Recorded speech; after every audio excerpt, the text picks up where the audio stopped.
ময়নার মা। ও, কল্পনার মা, বলো। কি?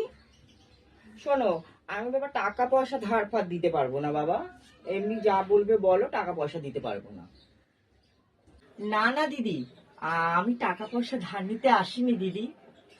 ওই তোমাদের বাড়িতে সপ্তাহে সপ্তাহে বন্ধনের লোন বসে না, তো আমি কিছু লোনের জন্য একটু এসেছিলাম দিদি। হ্যাঁ, লোন আমি করিয়ে দিতে পারি, কিন্তু কিন্তু একটা শর্ত আছে।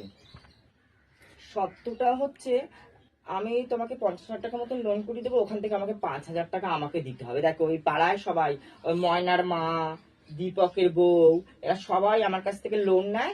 আমি কিন্তু সবার কাছ থেকে 5,000 টাকা করে নিই। আচ্ছা আচ্ছা, ঠিক আছে দিদি। কি হয়েছে, 50,000 টাকা দিয়ে তোমাকে আমি 5,000 টাকা দেবো, আমি কথা দিচ্ছি। ঠিক আছে, তাহলে তুমি এক কাজ করো, বন্ধন থেকে নেবে তো? তুমি সামনের সপ্তাহে আসো, আমি স্যারের কাছে আজকে ফোন করছি, তো তোমাকে আমি করিয়ে দেবো। আর দেখো, তোমার বর তো 800 সাড়ে 800 টাকা দেখলাম তো ইট ভাটায় কাজ করে, 800 সাড়ে 800 টাকা করে পায়। তুমি অন্তত ওখান থেকে পার ডে রোজের হিসাব তো রোজ দিয়ে দেয় নাকি? হ্যাঁ দিদি। আচ্ছা দিদি, কি কি ডকুমেন্ট লাগবে? দেখো, তাহলে তুমি সামনের সপ্তাহে ডকুমেন্টস নিয়ে আসবে, তোমার আধার কার্ড, প্যান কার্ড আর তোমার বরকে সাথে করে নিয়ে আসবে, ঠিক আছে? আর লোন নিয়ে কি করবে তুমি? আমি একটু, সামনে পয়লা বৈশাখ আসছে, আমি একটু শাড়ি কাপড় জামা তুলবো, তুলে বিক্রি করব দিদি, তার জন্যে। ও, কাপড় তুলে ব্যবসা করবে, ভালো তো।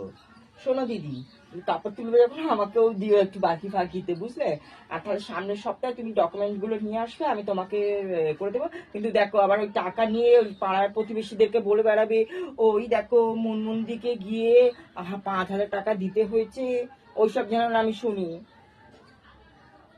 হ্যাঁ ঠিক আছে, তাহলে তুমি ডকুমেন্ট নিয়ে এসো। আর তোমার বরের শরীর খারাপ, তোমার বরকে ইটভাটায় কাজ করছে তো, সকালবেলা গেলাম, আমাকে দেখতে পাইনি, তো আমি তখন লুকিয়ে লুকিয়ে দেখছিলাম দেখছিলাম যে উফ বাবা, আজকে যা রোদ, ভাল লাগছে না। কখন যে কাজটা শেষ হবে, আর এই ইট ভাটায় আর ভাল লাগছে না। উফ উফ, এই ইট কটা বয়ে এবার খেয়ে নেবার ভাল লাগছে না, জল পিপাসাও পাচ্ছে। মনে হচ্ছে যেন আমাকে কেউ ফলো করছে, কে যেন দেখছে এই দিক দিয়ে। আর দেখলে কি করব, আমার কপালে লেখা রয়েছে ভাই। বেশ খারাপ লাগলো, যাই হোক, তোমাদের এক সময় বেশ ভালো দিন যাচ্ছিল, এই যাচ্ছে, আমার আর দেখার দরকার নেই।